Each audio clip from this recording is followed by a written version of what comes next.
안녕하십니까? 요절 말씀으로 누가복음 3장 22절을 같이 읽어봅시다. 시작.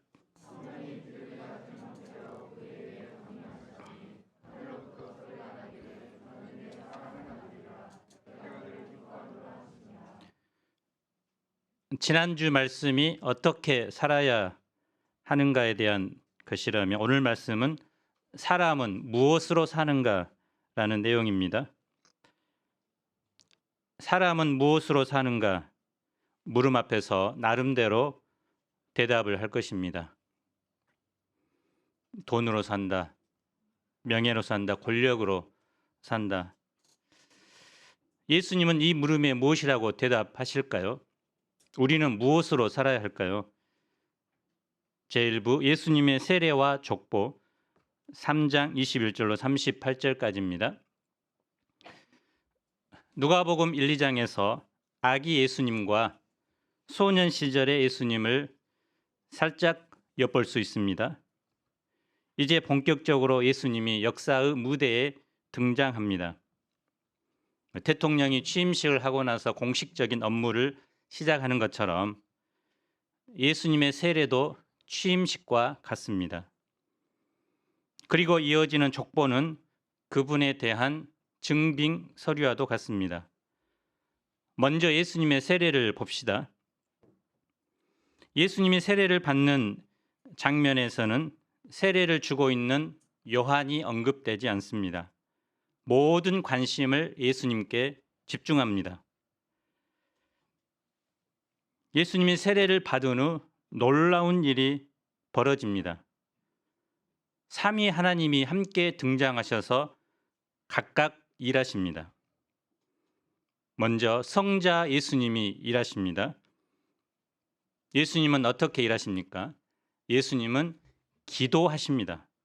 21절을 함께 읽어봅시다. 시작.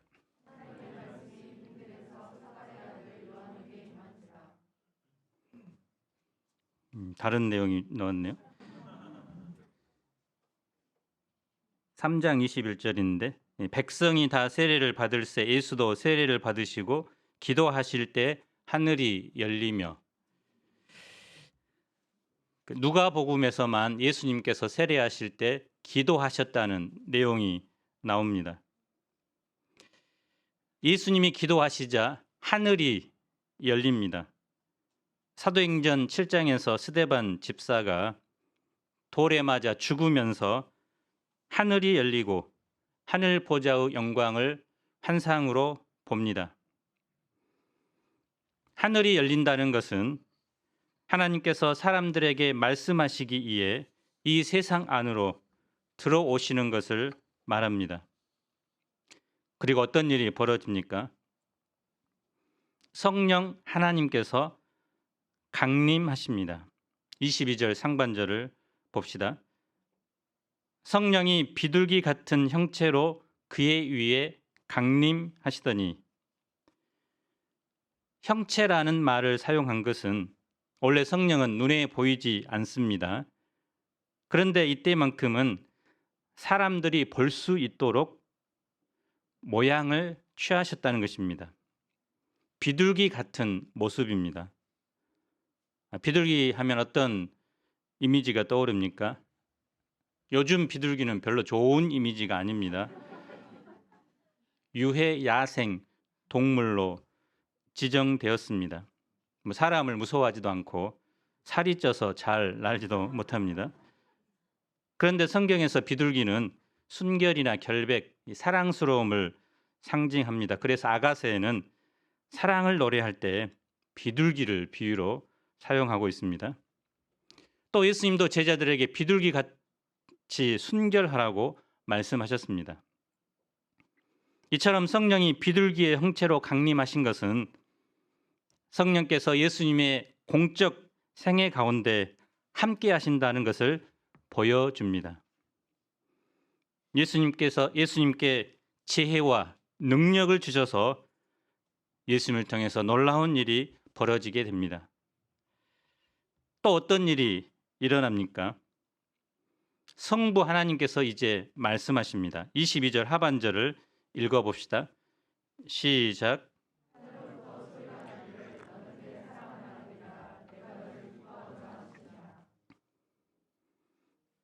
예수님께서 역사의 주인공으로 짠 하고 등장하자 이 모든 것의 감독인 하나님께서 직접 주인공에 대해서 친절하게 해설해 주신 것입니다. 예수님이 세례를 받고 경험하신 이 모든 일들은 예수님의 권위와 지위를 공적으로 선포하며 증거하는 것입니다.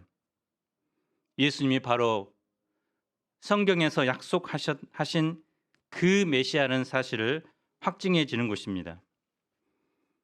누가복음의 저자 누가는 이미 여러 목소리를 통해 이 예수님을 증거했습니다. 천사 가브리엘을 통해서 엘리사벳과 수많은 천군 천사 그리고 시므온을 통해 예수님이 어떤 분인지 알려주었습니다. 그리고 지금 예수님이 사역을 시작하는 시점에서 예수님의 정체성이 하나님에 의해 직접적으로 선포되고 있는 것입니다. 하늘로부터 들려온 이 소리는 시편 2장 7절과 이사야 42장 1절의 메시아에 대한 예언의 말씀에서 그 기원을 찾아볼 수 있습니다. 이 소리는 구약의 말씀을 생각나게 하면서 동시에 예수님이 어떤 분이신지 말해줍니다. 예수님은 약속된 메시아입니다. 그분은 하나님이 기뻐하시는 일을 하는 택하신 종입니다. 그분은 하나님의 아들로서 그 나라를 통치하실 왕이십니다. 하나님은 자신의 뜻을 이룰 사랑하는 아들을 소개합니다. 그리고 성령의 함께하심 가운데 예수님은 이제 인류의 구원 역사를 시작하십니다. 다음으로 예수님의 족보를 살펴봅시다.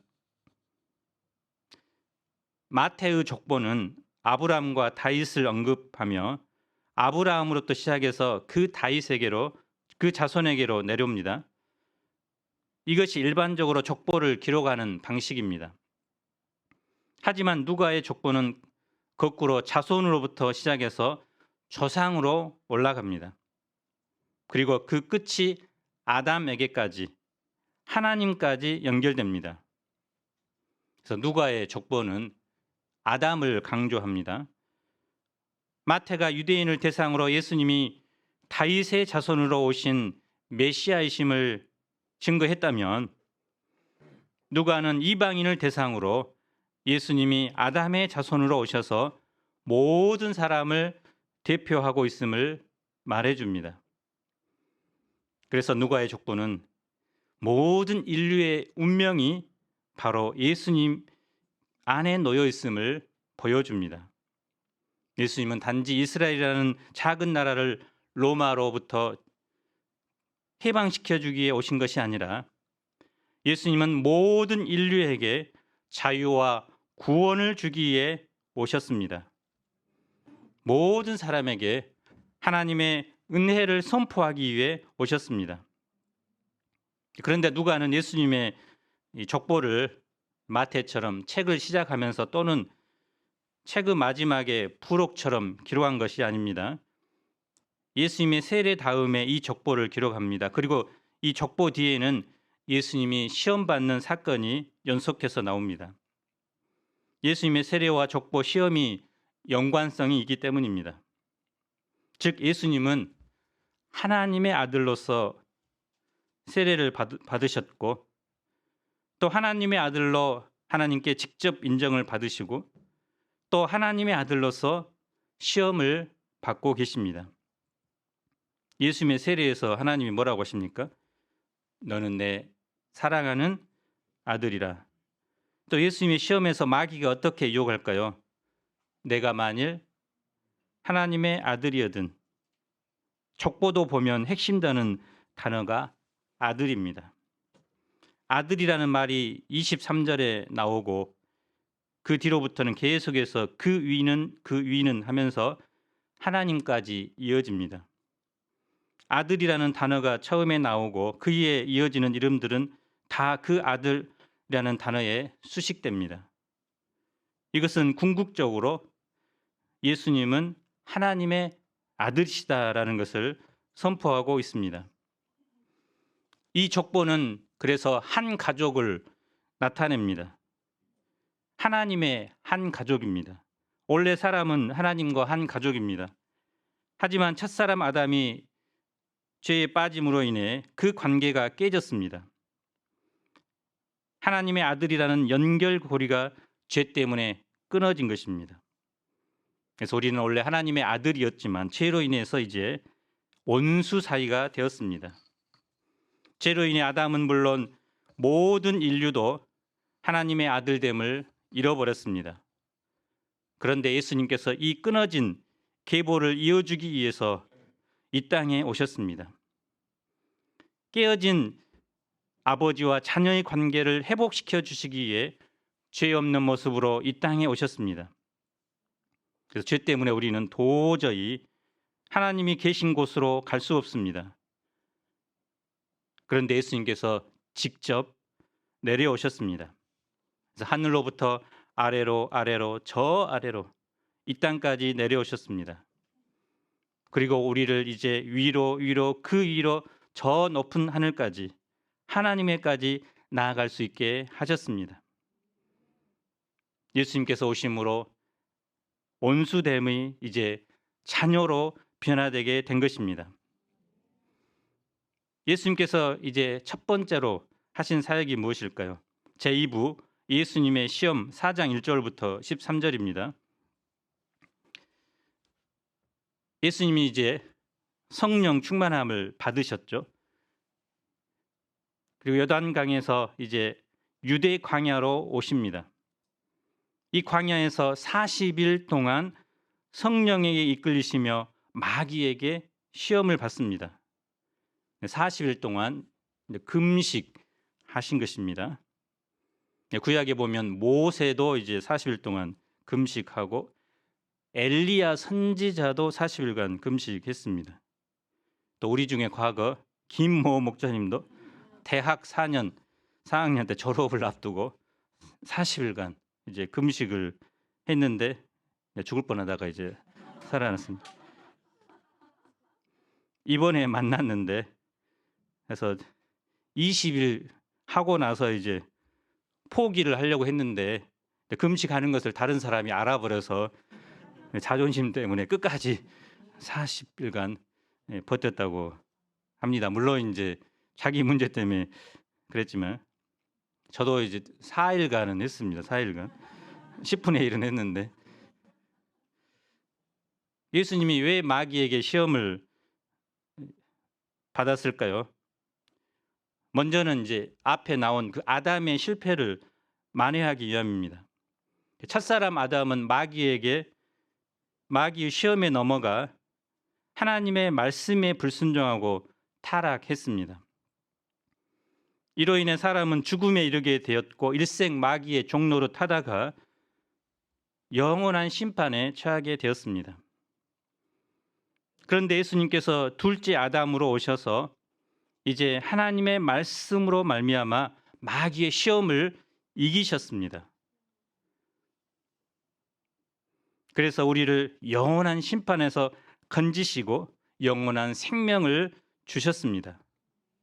뿐만 아닙니다. 우리가 광야 같은 세상에서 연약함으로 말미암아 수없이 마귀의 시험을 받습니다. 예수님은 친히 마귀의 시험을 받고 승리함으로 우리가 어떻게 이 마귀의 시험을 이길 수 있는가 직접 모범을 보여주셨습니다. 2절을 봅시다. 예수님은 이 모든 날에 아무것도 잡수시지 않으셨습니다. 속담에 사흘 굶어 담 안 넘어가는 놈 없다라는 말이 있습니다. 그래서 이런 절박한 상황에서 예수님은 시험 받으셨습니다. 마귀는 예수님을 어떻게 시험합니까? 내가 만일 하나님의 아들이어든 이 돌들에게 명하여 떡이 되게 하라. 마귀는 예수님이 하나님의 아들이라는 것을 잘 알았습니다. 잘 모르니까 이적을 한번 보여줘라는 의미가 아닙니다. 내가 하나님의 아들이니까 이 돌들을 명하여 떡이 되게 하라고 말합니다. 돌이 떡이 되게 하는 것은 죄가 아닙니다. 후에 예수님은 이적을 베풀어 5천 명이나 되는 사람을 먹이기도 하셨습니다. 그러면 마귀의 말은 왜 시험이 될까요? 이것은 예수님께서 하나님의 아들로서 가진 힘과 능력을 무엇을 위해 쓸 것인가의 문제입니다. 4절을 읽어봅시다. 시작.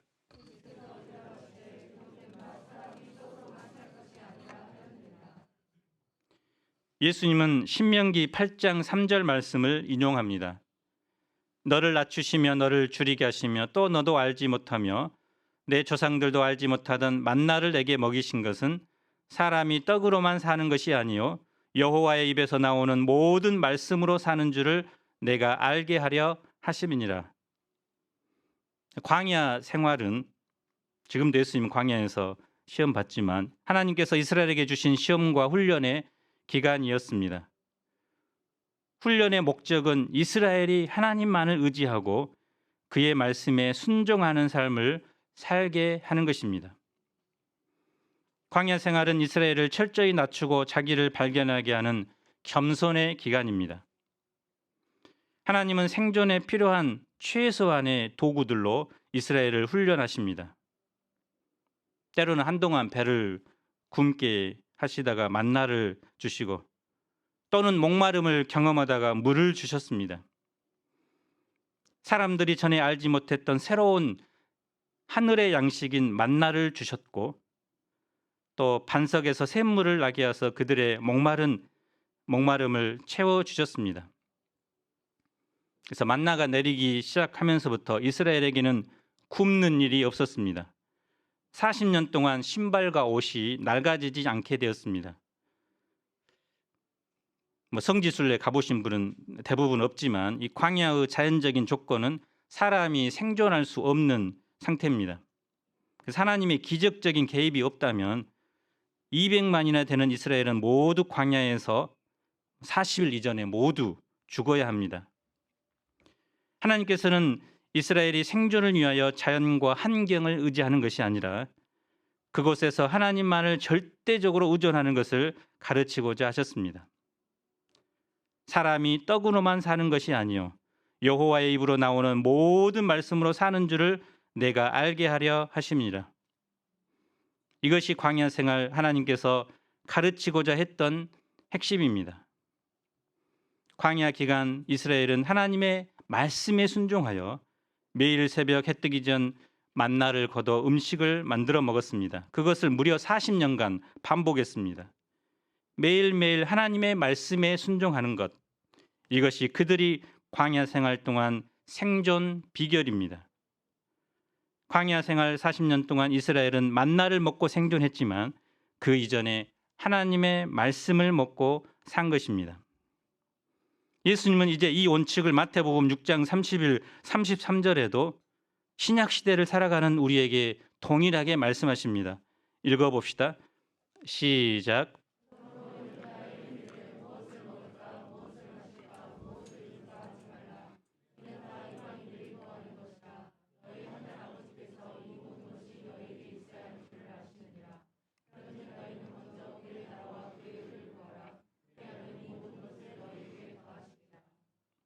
최우선적으로 그의 나라와 그의 의를 구하면 우리에게 필요한 모든 것을 공급해 주신다는 예수님의 신실한 약속입니다. 이것이 우리 신자의 첫 번째 삶의 원리가 되어야 합니다. 예수님께서는 하나님의 아들이시기 때문에 하나님의 돌보심을 구하지 않아도 스스로 필요를 채울 수도 있었습니다. 그것이 다른 사람에게 해가 되는 것도 아닙니다. 딱 한 번만 그렇게 하면 되는 것입니다. 그러나 예수님은 단호하게 그 유혹을 거절하셨습니다. 그렇게 할 수 없어서가 아니라 그것을 원하지 않으셨습니다. 예수님이 원한 것은 하나님을 최우선에 두고 하나님의 뜻을 이뤄가며 하나님의 공급하심으로 이 땅에서 사는 것입니다. 이런 유명한 말이 있습니다. 배부른 돼지로 살기보다는 배고픈 소크라테스로 살아야 한다. 그런데 말은 이렇게 하면서도 실제로는 배고픈 소크라테스가 아닌 배부른 돼지로 살고자 합니다. 실용주의라는 이름으로 우리 곁에 다가온 물질주의 속에서 살고 있습니다.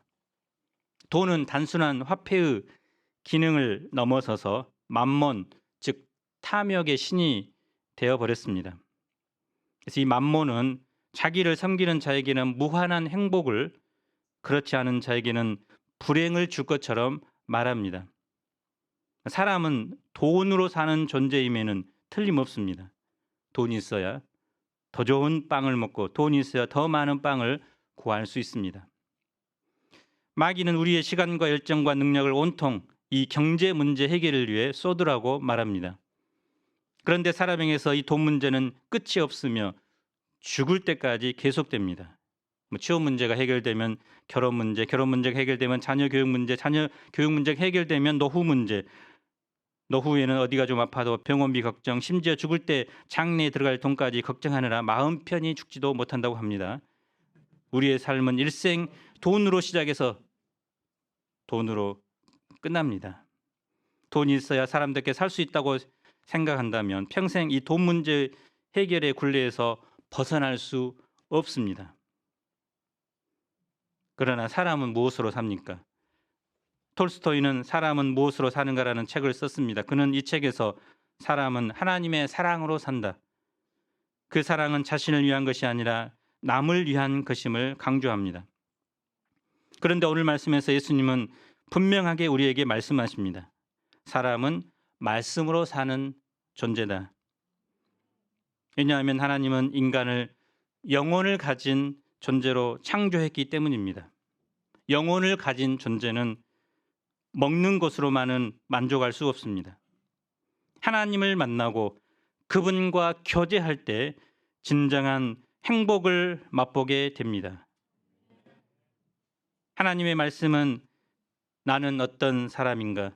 내가 어떻게 살아야 하는가? 하나님의 말씀은 하나님은 누구신가?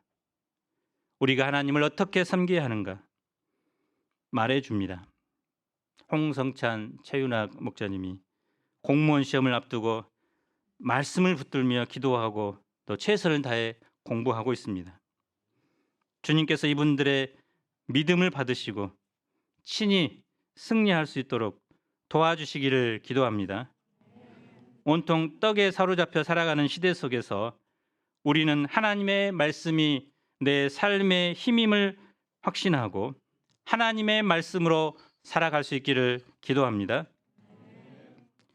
마귀는 다시 예수님을 시험합니다. 5절, 6절을 보십시오. 순식간에 천하만국을 보여줍니다. 이 모든 권위와 그 영광을 내가 내게 주리라. 이것은 내게 넘겨준 것이므로 내가 원하는 자에게 주노라. 권위와 영광 자체가 나쁜 것은 아닙니다. 예수님은 하나님의 아들로서 천하만국을 다스릴 권위와 영광을 얻으셔야 합니다. 그런데 무엇이 예수님께 시험이 될까요? 7절을 읽어봅시다. 시작.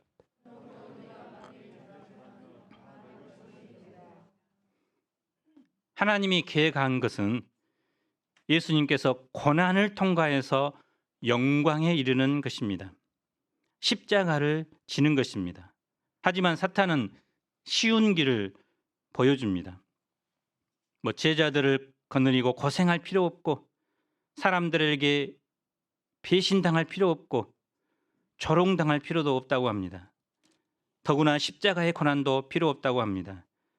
세상의 모든 죄를 짊어지고 또 하나님의 진노를 감당할 필요도 없다고 합니다.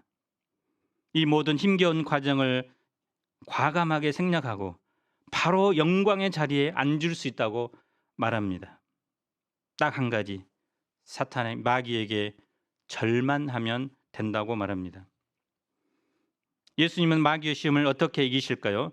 8절을 읽어봅시다. 시작.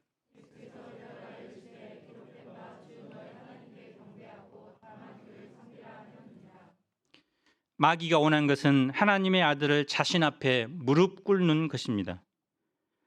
예수님은 단호하게 거절하십니다. 오직 하나님만 경배하는 것, 그것이 분명한 하나님의 뜻이기 때문입니다. 그것을 포기하고 내가 원하는 것을 얻는 것은 쉬운 길이 아니라 결국은 멸망의 길입니다. 마귀는 언제나 하나님의 길보다 조금 더 쉬운 길을 제시합니다. 마치 그것이 지름길인 것처럼 말합니다. 예수님께서 원하신 것은 아버지의 방법으로 아버지의 뜻을 이루는 것입니다. 하나님의 길이 쉽지 않아도 언제나 그것이 최선의 길입니다. 마귀는 오늘날도 세상 사는 아주 쉬운 방법이 있다고 유혹합니다. 우리가 얼마나 쉬운 것 좋아합니까? 적당히 놀고 먹으면서 좋은 대학 가고 1등 할 수 있다고 유혹하고 가볍게 일하고 많은 돈을 벌 수 있다고 속삭입니다. 회사 내 수고 없이 생명을 얻는 길이 있다고 말합니다. 그렇게 날마다 5시 30분에 새벽을 깨어 기도하고 성경 공부하고 또 사명 중심으로 극성스럽게 사느냐고 말합니다. 조금만 타협하면 여가도 즐기고 신나게 재미있게 살 수 있다고 말합니다. 그러나 쉽게 고생하지 않고 하나님이 주신 영광을 얻을 수 없습니다. 성경에 하나님께 쓰임받는 사람들은 그 과정들이 순탄하지 않았고 고난의 연속이었지만 하나님께서는 그들을 결국은 별과 같은 인생으로 축복해 주셨습니다. 그래서 쉽게 살아라, 쉽게 신앙생활하라, 쉽게 결과를 얻어라, 쉽게 영광을 얻어라 하는 것은 그 이면에 마귀의 달콤한 유혹이 있음을 알아야 합니다. 강도 상해죄를 저지른 3명의 범죄자가 있었는데 그들이 한 목사님의 도움으로 회개하고 새로운 삶을 결단하게 되었습니다. 이제 정말 내 인생에서 의미 있는 삶을 살아봐야 되겠다고 하고 그것이 무엇일까 목사님에게 물었는데 그분이 이제 무거운 십자가를 지고 성지 순례를 한번 다녀오라고 권했습니다. 세 사람은 곧 커다란 십자가를 만들어 길을 떠납니다. 순례를 떠난 지 며칠 후 십자가의 무게로 인해 어깨가 붓고 팔다리가 저려옵니다. 그러자 두 사람은 십자가를 이제 변형시킬 생각을 합니다. 그래서 어느 마을 목공소로 들어가 한 사람은 십자가의 긴 부분을 톱으로 이제 썰어버렸습니다. 한결 가볍고 매기 쉬웠습니다. 또 한 사람은 십자가의 두께를 반으로 쪼개 2개의 십자가를 만들었고 그중 하나는 이제 버리고 하나만 지고 갔습니다. 웜에 훨씬 가볍다. 그래도 이것은 엄연히 십자가는 십자가야. 그런데 나머지 한 사람은 너무 무겁고 힘들었지만 예수님의 고난을 생각하며 우직하게 그것을 메고 갑니다. 그들이 마침 사막 한가운데 들어섰는데 길을 잃고 며칠을 먹지도 마시지도 못하고 헤맸습니다. 그러다 문득 저 멀리 지평선 넘어 한 도시를 발견하고 죽을 힘을 위해 달려갑니다. 어느덧 해가 기울고 예기치 않는 장애물을 만납니다. 그들 앞에 깊은 골짜기가 펼쳐집니다. 그 골짜기를 건너는 방법은 각자가 메고 온 십자가로 다리를 놓아 건너는 것입니다. 십자가의 길이를 잘라버린 사람은 너무 짧아 건널 수 없었습니다. 또 한 사람은 십자가의 길이는 맞지만 두께가 너무 얇아 건널 수 없었습니다. 오직 고통스럽고 무거웠지만 끝까지 자기 십자가를 진 사람만이 다리를 놓고 건너고 결국 성지순례까지 다녀옵니다. 그래서 십자가가 어렵고 고통스러운 것이지만 결국은 우리에게 영광을 준다는 예화입니다. 갈수록 삶의 무게가 무거워지는 세상입니다. 가장으로서 무거운 인생짐, 엄마로서의 무거운 짐, 학생으로서 전공의 짐, 거기다 우리는 사명인으로서의 짐이 하나 더 있습니다. 이 짐을 과감히 벗어버리고 좀 편하게 가볍게 자유롭게 살고 싶은 마음이 들 때가 많습니다. 그러나 예수님은 누가복음 9장 23절에서 이렇게 말씀하십니다. 읽어봅시다. 시작.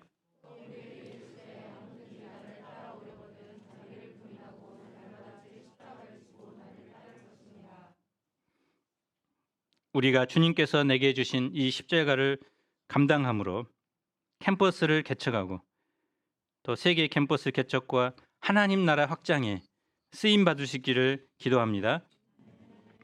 9절을 보십시오. 마귀는 이번에는 예수님을 성전 꼭대기에 세우고 말합니다. 그래서 안토니우스 망대에서부터 기드론 골짜기까지는 약 140m가 넘는 어마어마한 높이입니다. 그곳에서 이제 뛰어내리라고 합니다. 또 예수님이 그 말씀을 인용하는 것을 보고 마귀도 이제 말씀을 인용하고 있습니다. 마귀도 이제 성경을 잘 알고 있습니다. 우리는 잘 모르는데. 기록되었으되 하나님이 너를 위하여 그 사자들을 명하사 너를 지키게 하시리라 하였고 또한 그들이 손으로 너를 받들어 내 발이 돌에 부딪히지 않게 하시리라 하였느니라. 원래 이 말씀은 시편 91편 11, 12절입니다. 하나님을 의지하고 믿는 사람들은 예기치 못한 어려움이 닥쳐왔을 때 하나님께서 친히 천사들을 보내어 보호하신다는 내용입니다. 근데 마귀는 이 말씀을 이제 하나님을 시험하도록 말합니다. 12절을 봅시다. 읽어보겠습니다. 시작.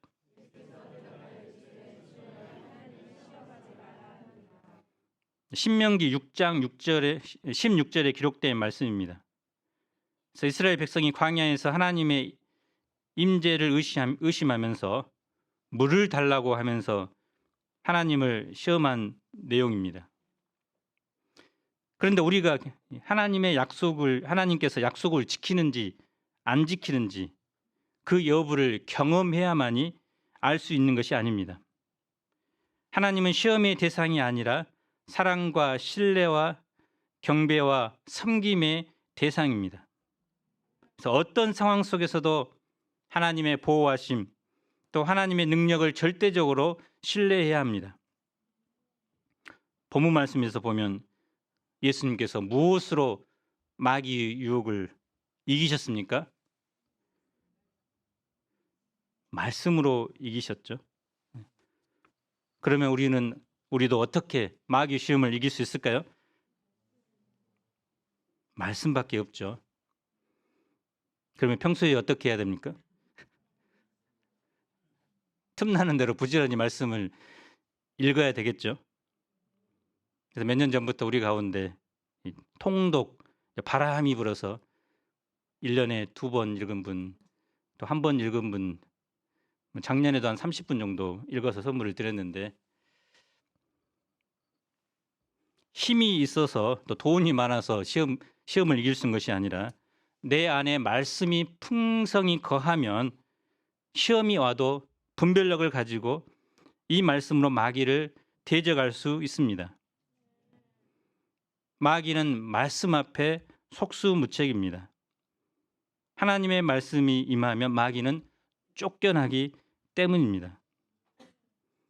그래서 우리가 이 말씀을 사랑하고 또 말씀을 묵상하고 또 말씀을 삶 가운데서 실천하는 삶을 올 한해는 줄기차게 살아야 되겠습니다. 결론적으로 오늘날도 마귀는 끊임없이 우리를 유혹합니다. 먹고 사는 문제에 자신의 인생을 온전히 몰입하게 합니다. 쉽고 편한 삶, 자기 생각과 감정대로 나 하고 싶은 대로 살도록 부추깁니다. 조금만 힘들면 하나님의 사랑을 불신하고 원망하도록 부추깁니다. 우리는 마귀의 유혹을 분별하고 승리하려면 이제 예수님처럼 기도함으로 성령 충만함을 늘 유지해야 합니다. 그리고 우리에게 주신 하나님의 말씀을 앞세워야 합니다. 성령 충만함과 말씀은 마귀를 이기는 유일한 힘입니다. 사람은 무엇으로 사는가? 사람은 말씀으로 사는 존재입니다. 우리가 하나님의 말씀으로 마귀의 유혹을 이기고 말씀으로 승리하는 삶을 살 수 있기를 간절히 기도합니다. 3장 22절을 같이 읽고 마치겠습니다. 시작.